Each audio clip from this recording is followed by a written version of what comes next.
Meu nome é Luciana Machado Cardoso, eu sou uma das autoras do artigo intitulado Revisão da aplicação do método dos elementos discretos para a modelagem computacional de solos, juntamente com o professor Dr. Manuel Osório Binello e o professor Dr. André Luiz Bock. Os relacionados a mecânicas dos solos geralmente são modelados como uma aproximação e é usual admitir que o solo se comporte como um material elástico linear, o que permite a utilização da teoria da elasticidade para calcular os recalques e a teoria da plasticidade para verificar a possibilidade do solo resistir às solicitações impostas. Essas duas teorias consideram o solo como um contínuo e são utilizadas como uma simplificação da realidade. Porém, o comportamento do solo ele é essencialmente não linear e anisotrópico. E para se obter resultados de recalques e tensões mais próximos do real comportamento do solo, são utilizados os métodos numéricos. Os métodos numéricos mais utilizados na engenharia de fundações são os métodos das diferenças finitas e o método dos elementos finitos. Atualmente, outro método ele tem sido o foco dos pesquisadores, que é o método dos elementos discretos, o MED. Esse método ele tem sido amplamente utilizado para resolver problemas de engenharia relacionados à mecânica das rochas e dos solos. O MED ele está se tornando amplamente aceito como um método eficaz de abordagem de problemas de engenharia em materiais granulares e materiais descontínuos, especialmente em fluxos granulares, mecânica de rochas e propriedades e deformações de geomateriais. O objetivo desse trabalho é apresentar uma revisão sistemática da aplicação do método dos elementos discretos para a simulação do comportamento de solos.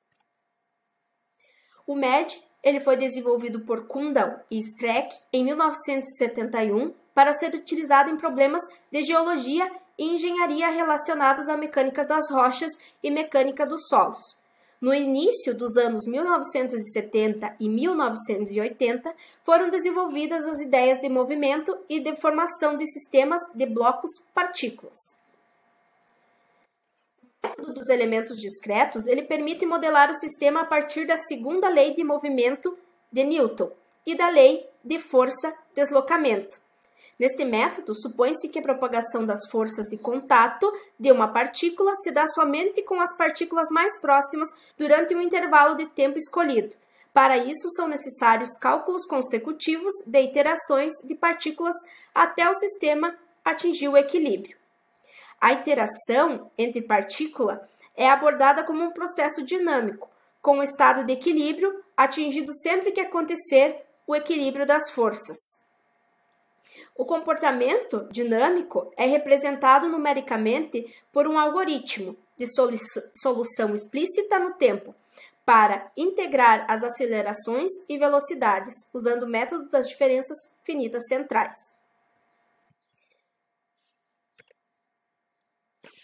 Nesta figura, então, é demonstrado o ciclo de funcionamento do MED, que se inicia com o estabelecimento das condições iniciais da partícula. Após, então, são detectados os contatos entre os corpos e, então, são calculadas a aplicação das forças externas a cada partícula. E, por último, são atualizadas as posições e rotações das partículas com base nas forças que estão agindo sobre cada partícula. Para fazer esse trabalho, então, foi utilizada a seguinte metodologia. Foram formuladas as questões de pesquisas, que são as seguintes. Quais são as principais áreas de conhecimento onde são utilizados o método dos elementos discretos para modelar o comportamento dos solos? O método dos elementos discretos pode descrever o comportamento dos solos? Quais são os principais parâmetros utilizados na modelagem das partículas do solo? Quais são os experimentos utilizados para validar a utilização dos modelos propostos? Posteriormente, foi definida a string de busca, onde foram utilizadas palavras-chave como Discrete Elemented Method e Soil, e também foi utilizada somente a palavra DEM. Foram utilizadas para pesquisa base de dados como Scopus, MS Academic, Web of Science. Então, foi realizada a seleção dos trabalhos e o descarte de trabalhos fora do escopo. Nos resultados, então, foram encontrados os seguintes trabalhos. Sadek e Shen, em 2015, testaram a viabilidade do uso de um software chamado PFC3D para simular o fluxo do solo resultante de uma ferramenta simples de inserção do solo. Qi, Shen e Sadek, em 2019, realizaram testes de fluxo para um solo arenoso com composição de 70% areia, 16% lodo e 14% de argila com um teor de umidade de 22%.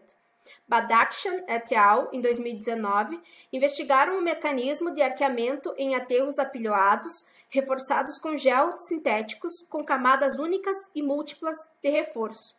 Lu, Tan e Li realizaram uma série de modelagens de MED para investigar a estabilidade das encostas composta por materiais, argilo, rocha.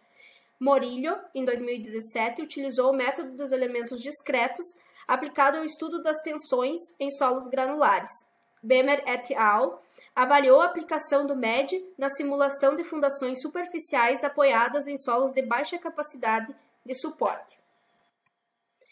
As conclusões, então. O MED ele vem sendo utilizado para modelar os solos para fins agrícolas e em diversas áreas da engenharia. As pesquisas atuais sobre o assunto são diversas e demonstram que é possível fazer uma modelagem matemática a partir do MED. Porém, todos os autores falam de algumas limitações de simulação.